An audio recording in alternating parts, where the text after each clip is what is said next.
The rain hammered against the windows of Sarah's mountain cabin like tiny bullets, each drop carrying the weight of the storm that had been raging for 3 days straight. She pulled her wool sweater tighter around her shoulders and stirred the pot of vegetable soup simmering on her old gas stove. The power had been out since yesterday morning, but Sarah had lived in these remote Colorado mountains long enough to be prepared for anything nature could throw at her. A strange sound cut through the storm's roar. It wasn't the familiar crash of thunder or the howl of wind through the pine trees. This was different, mechanical, like metal scraping against stone. Sarah set down her wooden spoon and moved to the kitchen window, wiping away the condensation with her palm. Through the driving rain, she saw something that made her heart skip a beat. A silvery object, roughly the size of a small car, lay twisted and smoking in the clearing behind her cabin. It had carved a deep furrow through the earth before coming to rest against a massive boulder.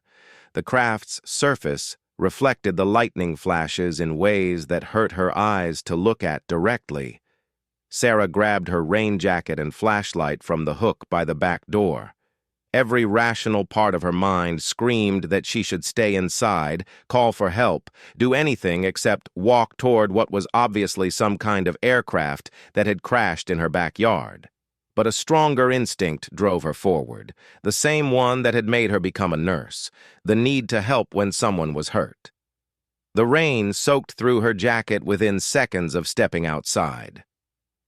The craft was even stranger up close, its surface smooth as glass but covered in patterns that seemed to shift and flow like water.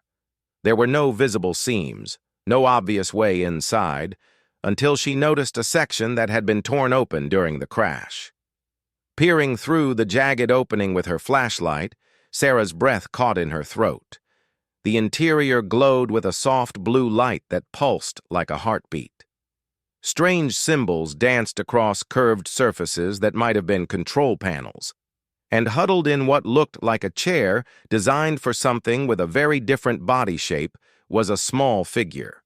At first glance, Sarah thought it might be a child wearing some kind of elaborate costume. The being was roughly the size of a human 10-year-old, with pale blue-gray skin that seemed to shimmer in the strange light. Its head was larger in proportion to its body than a human's would be, with enormous dark eyes that reflected her flashlight beam like mirrors. It wore what appeared to be a form-fitting silver garment that covered most of its body. The child was clearly injured. Dark liquid that might have been blood seeped from a gash on its forehead, and one of its thin arms hung at an unnatural angle. When it saw Sarah's light, it made a sound somewhere between a whimper and a musical note, pressing itself deeper into the strange chair. Sarah's nursing training kicked in immediately. Injured child, possible head trauma, definitely a broken arm, probably in shock. The fact that this particular child happened to be from another planet was something her mind simply filed away for later processing. "Hey there," she said softly, the same tone she used with frightened patients in the emergency room. "I'm not going to hurt you. I want to help." The being's enormous eyes tracked her movements as she carefully climbed through the opening in the craft. Up close, she could see that its skin had a translucent quality, with faint patterns of what might have been veins or some other circulatory system visible beneath the surface. Its breathing was rapid and shallow, definitely signs of shock. When Sarah reached toward the injured arm, the being flinched and made that musical sound again, but it didn't try to pull away. She examined the break as gently as possible. Clean fracture, probably. Painful, but not life-threatening if treated properly. "Okay, we need to get you out of here," Sarah murmured, more to herself than to her patient. "This whole thing could collapse, and you need medical attention." The being tilted its oversized head, and Sarah had the strange impression it was trying to understand her words. It pointed one long, delicate finger at itself, then at the damaged craft around them, and made a series of soft sounds that might have been speech. "I know. This is your home, isn't it?" Sarah said. But it's not safe here. Come with me and I'll take care of you." She held out her hand, palm up, in what she hoped was a universal gesture of peace. After a long moment, the being reached out with its uninjured arm and touched Sarah's palm with fingers that were longer and more slender than human fingers. Its skin was surprisingly warm, with a texture like smooth leather. Getting the injured being back to the cabin proved challenging. It could walk, but slowly, favoring its left leg and cradling its broken arm against its chest.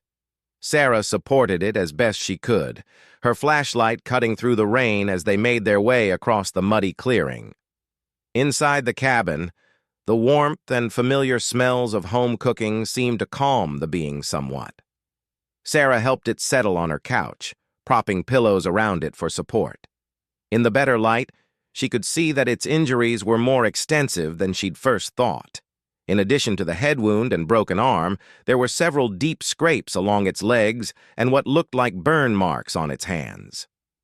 "First things first," Sarah said, gathering her first aid supplies. "Let's get you cleaned up." The being watched with fascination as Sarah worked. She cleaned the head wound with antiseptic, relieved to find it wasn't as deep as she'd feared. The dark liquid was indeed blood, though it had a slightly different consistency than human blood and seemed to clot faster.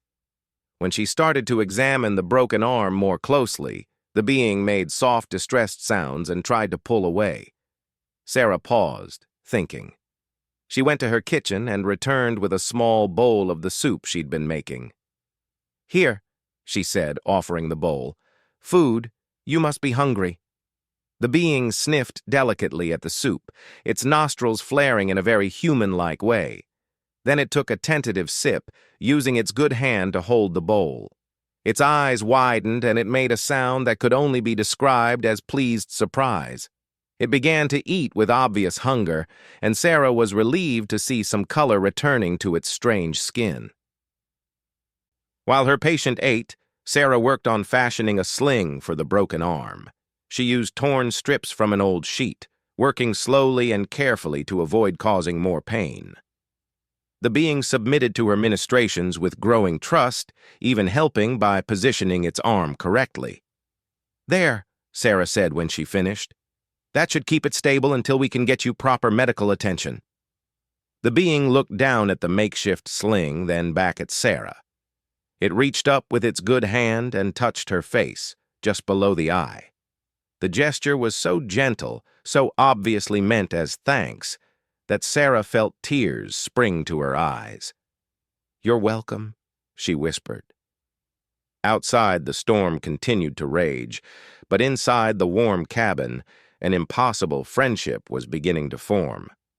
Sarah made up a bed on the couch with her softest blankets. And the being curled up like a cat, its large eyes slowly closing as exhaustion overcame fear. Sarah sat in her armchair nearby, keeping watch. Every few minutes, she would look out at the wreckage of the craft in her backyard and wonder what she'd gotten herself into. She should probably call someone, but who? The military? NASA? And what would they do to this frightened, injured child? As the being slept, Sarah noticed something odd. The patterns in its translucent skin seemed to be shifting, growing brighter in some places and dimmer in others. It was beautiful, like watching aurora lights dancing beneath glass. She must have dozed off in her chair, because the next thing she knew, a sound was pulling her from sleep. Not the storm this time, but something else.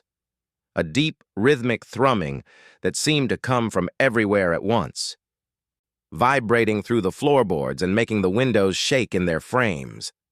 Sarah's eyes snapped open to find the being sitting upright on the couch, its enormous eyes wide with what looked like terror. It was pointing toward the front window and making urgent musical sounds, its good hand clutching at Sarah's blanket. The thrumming grew louder, and through the rain-lashed window, Sarah saw lights descending from the storm clouds. Not the chaotic flicker of lightning, but steady, purposeful lights that cut through the darkness like searchlights. As the lights drew closer, Sarah could make out the shape of another craft, much larger than the one that had crashed. This one was sleek and undamaged, moving with predatory grace through the storm as if the wind and rain were nothing to it. The being on her couch was trembling now, making soft, keening sounds of distress. It pointed at itself, then at the approaching craft, then made a slashing motion across its throat with one delicate finger. Sarah's blood went cold as she understood. Whatever was in that ship, it wasn't coming to rescue the child. It was coming to finish what had started when the smaller craft crashed. The larger ship settled into the clearing with barely a whisper, its landing disturbing the earth far less than the crash had. The thrumming stopped, leaving only the sound of rain and Sarah's racing heartbeat.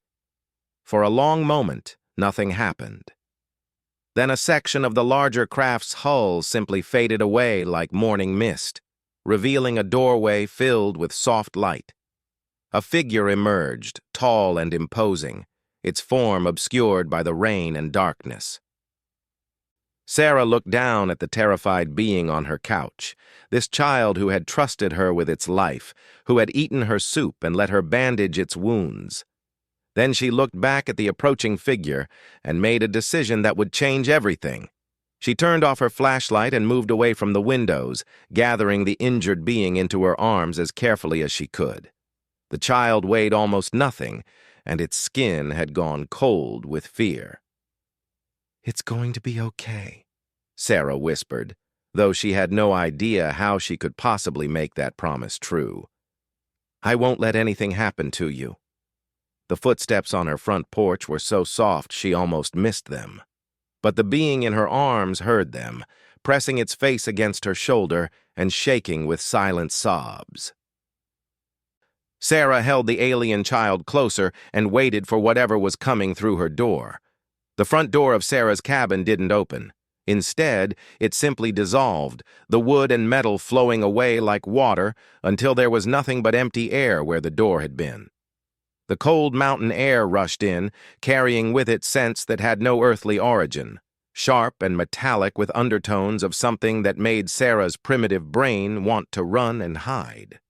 The figure that stepped through the doorway was tall, nearly 7 feet, with the same basic body structure as the child in Sarah's arms, but elongated and transformed into something that radiated lethal grace. Where the child's skin was pale blue-gray, this being's was deep silver that seemed to absorb light rather than reflect it. Its eyes were the same enormous shape, but burned with an inner fire that made Sarah's retinas ache to look at directly. What struck Sarah most, however, was not the alien's appearance, but its presence. This was a predator in the truest sense, something that had evolved to hunt and kill with perfect efficiency. Every line of its body spoke of contained violence, like a coiled spring waiting to be released.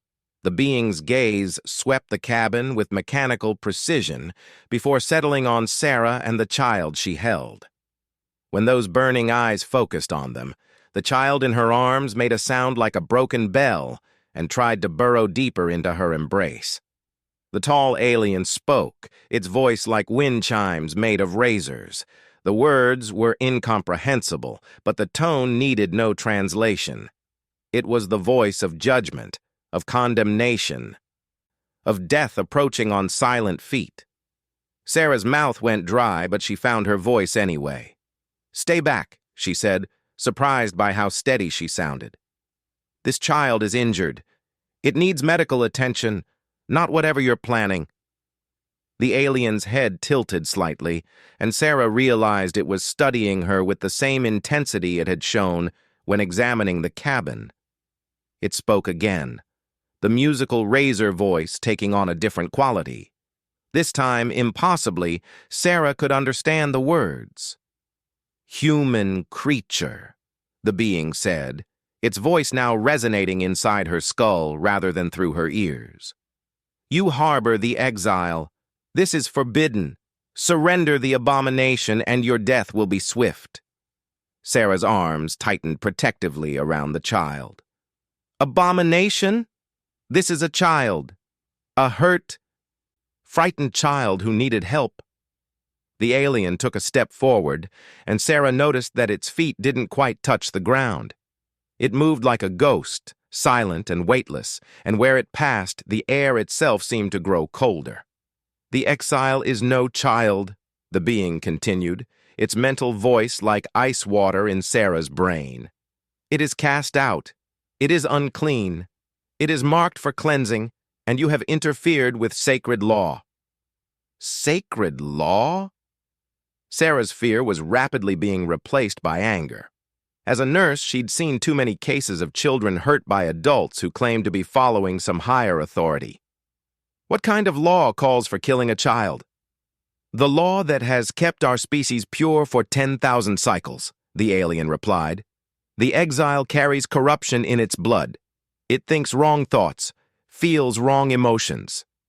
It questions what should not be questioned." Sarah looked down at the being in her arms. This child who had touched her face with such gentle gratitude, who had eaten her soup with obvious pleasure, who had tried to warn her about the approaching danger. What did it do? What could a child possibly do to deserve death? The alien's burning eyes narrowed. It showed mercy to an inferior species. When our warriors engaged your kind in the Outer Rim territories, the exile refused to participate in their rightful extermination. Worse, it attempted to warn your ships of our approach. It has been contaminated by contact with your weakness. The pieces clicked together in Sarah's mind with horrible clarity. This child had been cast out, condemned to die, because it had tried to save human lives. Because it had shown the kind of compassion that her own species valued above almost everything else. "So you're going to murder it for having a conscience," Sarah said flatly, "for refusing to commit genocide." "We are going to correct an aberration," the alien corrected. "And you will not interfere further." The temperature in the cabin dropped another 10 degrees, and Sarah's breath began to mist in the suddenly frigid air. The alien raised one long-fingered hand, and Sarah saw electricity beginning to dance between its fingers, blue-white sparks that hurt to look at. "Please," the child in her arms whispered, its voice barely audible even in the sudden silence. It was speaking in English now, somehow, its words heavily accented but unmistakable. "Please do not let her hurt you because of me. I am ready to accept cleansing." "Like hell you are," Sarah said firmly. She looked up at the towering alien, this creature that could probably kill her with a thought, and made another decision that defied all logic. "You want this child? You'll have to go through me." The alien's expression didn't change, but Sarah felt its attention focus on her like a laser beam. "You would die for an exile? For a creature not of your species?" "I would die for anyone who doesn't deserve to be murdered," Sarah replied. "Child, adult, human, alien doesn't matter, and this kid definitely doesn't deserve to die for being compassionate." "Compassion is weakness," the alien stated with absolute certainty. "It leads to inefficiency, to contamination, to the degradation of perfection." Sarah felt a bitter laugh escape her throat. "Perfection? You call this perfection? Hunting down children and killing them for showing mercy?" "We call it necessary." The electricity in the alien's hand grew brighter, casting dancing shadows on the cabin walls. Sarah could smell ozone and something else, something that reminded her of hospitals and death, and the moment when all hope was lost. But then the child in her arms did something unexpected. It struggled free of Sarah's embrace despite its injuries and stood on shaky legs between her and the towering executioner.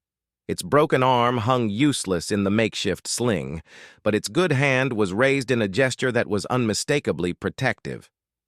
"Mother," the child said, and Sarah's heart broke at the pain in that single word. "Please."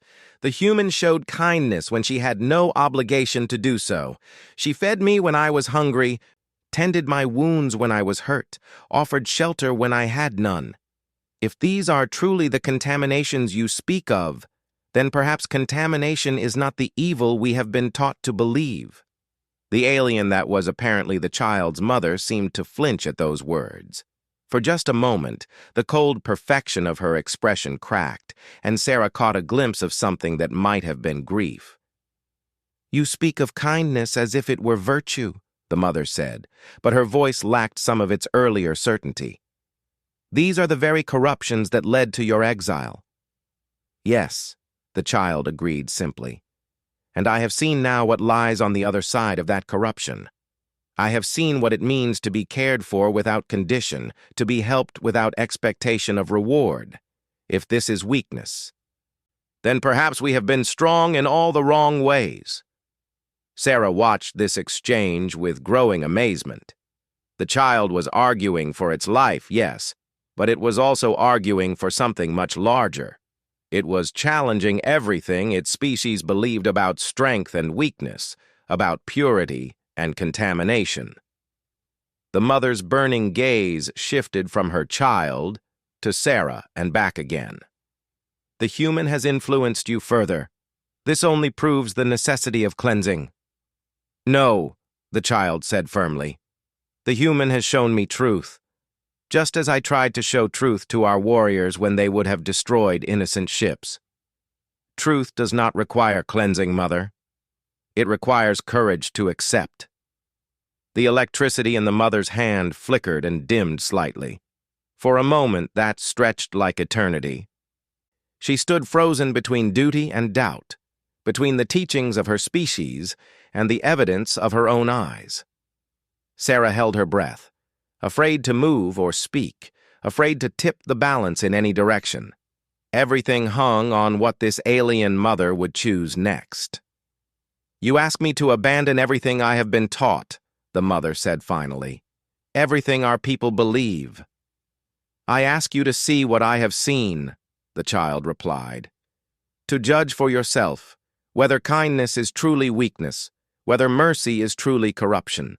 To look at this human who risked everything for a stranger and tell me that such courage comes from contamination."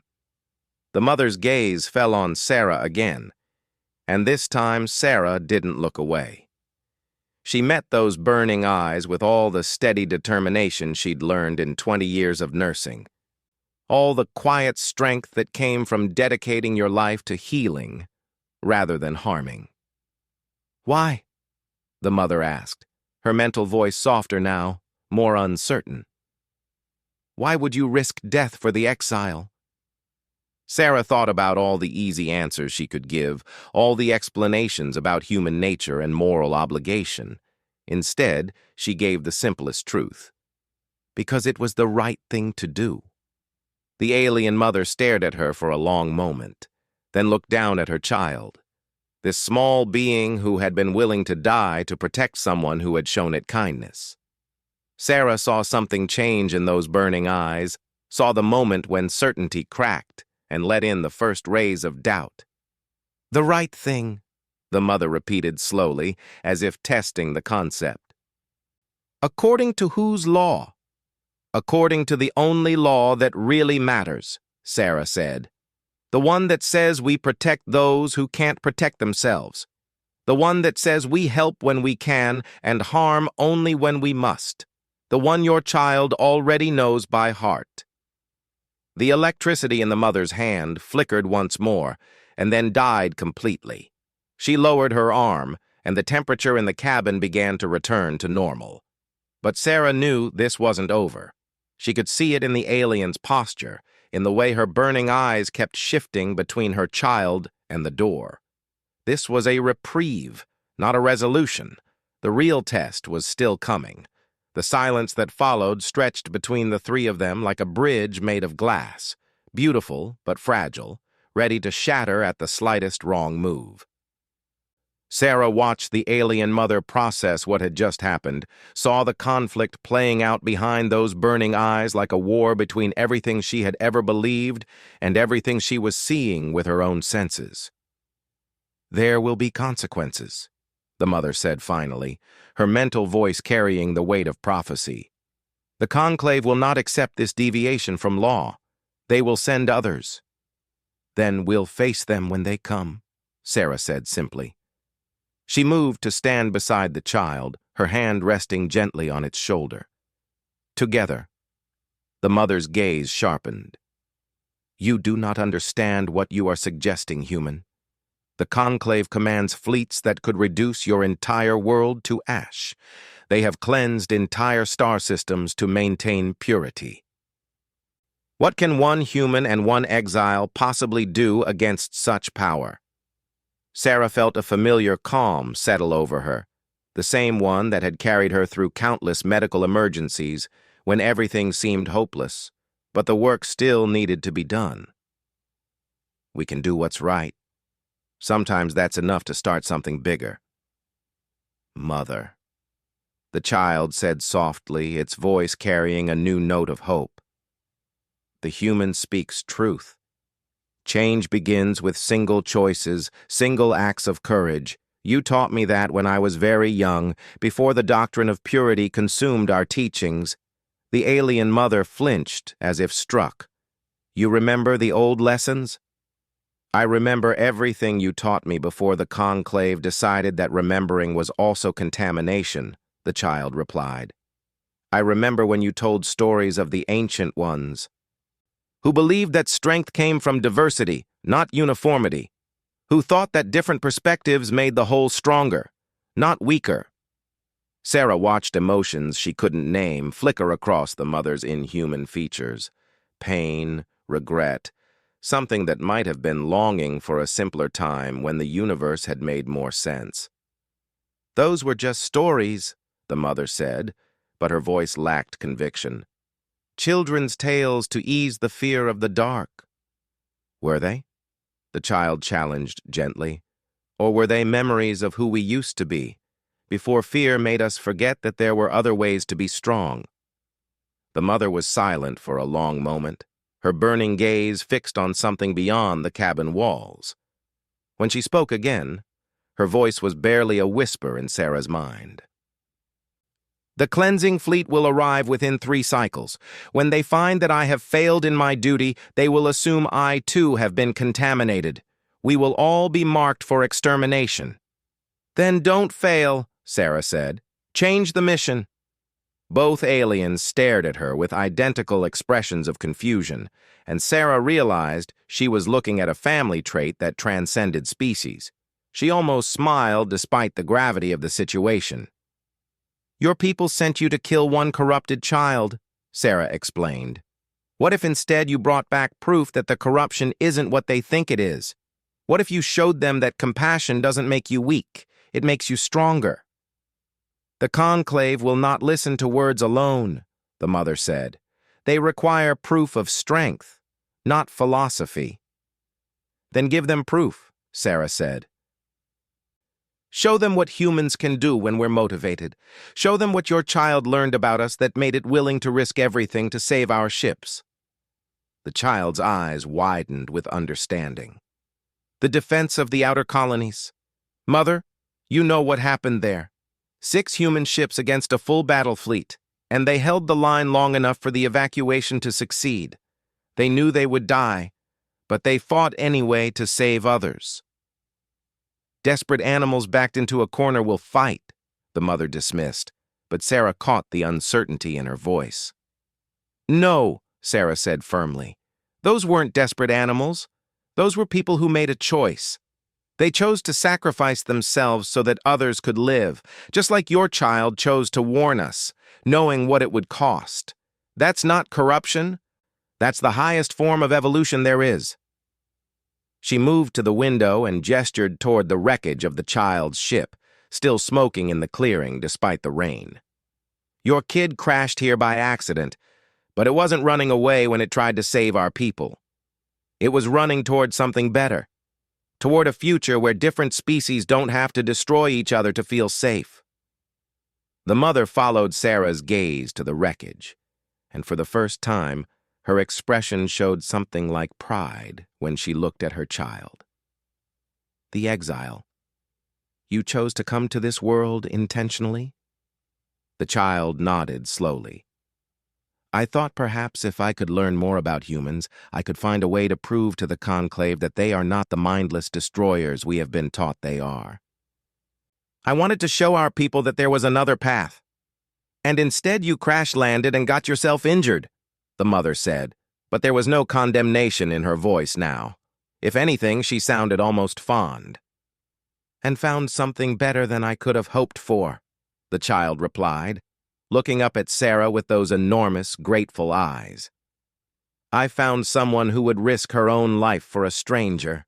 Someone who would stand between a mother and her child because she believed in protecting the innocent. Sarah felt heat rise in her cheeks. I just did what anyone would do. No, the mother said quietly, her mental voice carrying new respect. You did what few would do, human or otherwise. You acted without thought for your own survival, purely because you believed it was right. That is... She paused, seeming to struggle with the concept. That is not weakness. It's the opposite of weakness, the child said eagerly. It's choosing principle over survival, choosing others over self. In our old stories before the Conclave's teachings, that was the highest virtue. The mother looked between her child and Sarah, something fundamental shifting in her posture. The predatory stillness was gone, replaced by something more recognizably parental. When she spoke again, her voice carried the weight of a decision that would echo across star systems. The cleansing fleet expects a report within 3 cycles, she said slowly. They expect confirmation that the exile has been eliminated and the contamination cleansed. Sarah's heart sank, but before she could speak, the mother continued. Instead, they will receive a full tactical analysis of human defensive capabilities, along with recommended revisions to our strategic assessments. They will learn that humans are not the weak, chaotic creatures we believe them to be, but a species capable of remarkable coordination and sacrifice in defense of their own. Mother? The child asked uncertainly. I will report that the exile was indeed contaminated, the mother continued, but that the contamination proves beneficial rather than harmful. That exposure to human ethics has produced enhanced strategic thinking and improved judgment. That perhaps what we call corruption is actually evolution. Sarah could hardly believe what she was hearing. You're going to tell your people that humans are worth studying instead of destroying? I am going to tell them the truth, the mother replied. That my child saw something we have overlooked, and that the human who saved its life demonstrated capabilities we would be foolish to ignore. Whether they listen or not remains to be seen. And if they don't listen? Sarah asked. The mother's burning eyes met hers steadily. Then at least some of our people will know that there was another choice.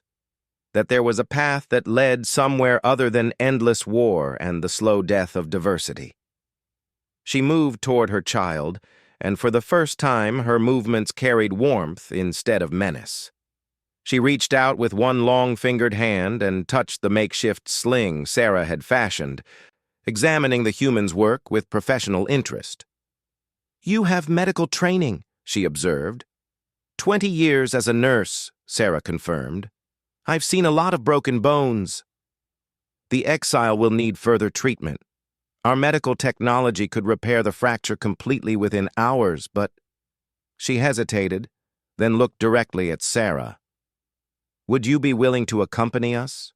To serve as evidence of human capability and character? Sarah's mind reeled.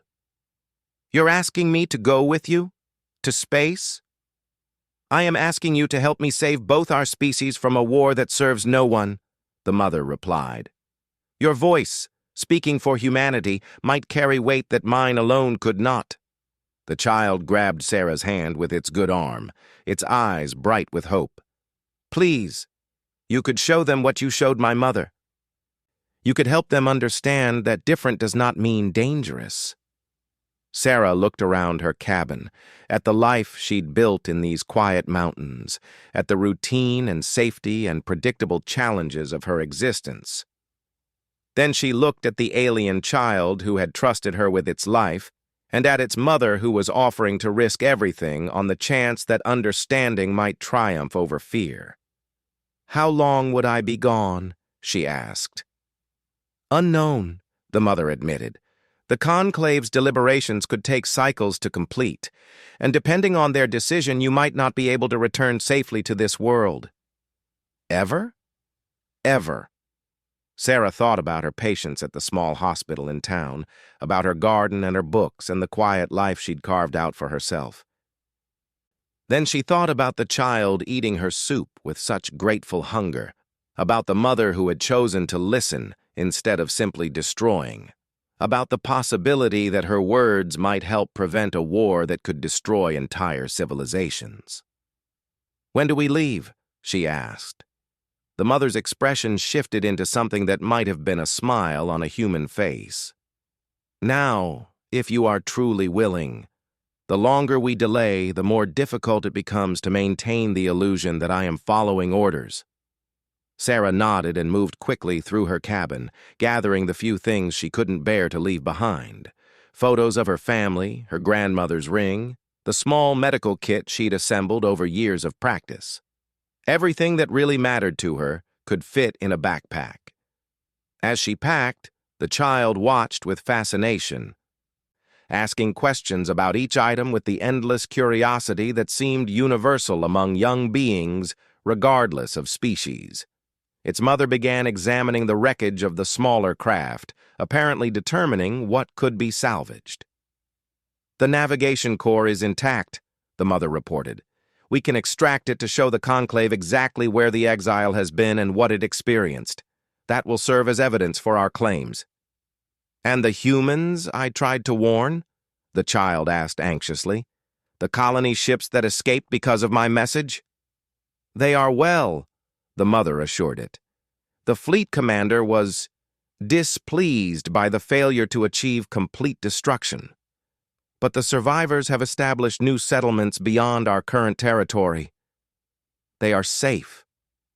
Relief flooded the child's features, and Sarah felt her own heart lighten.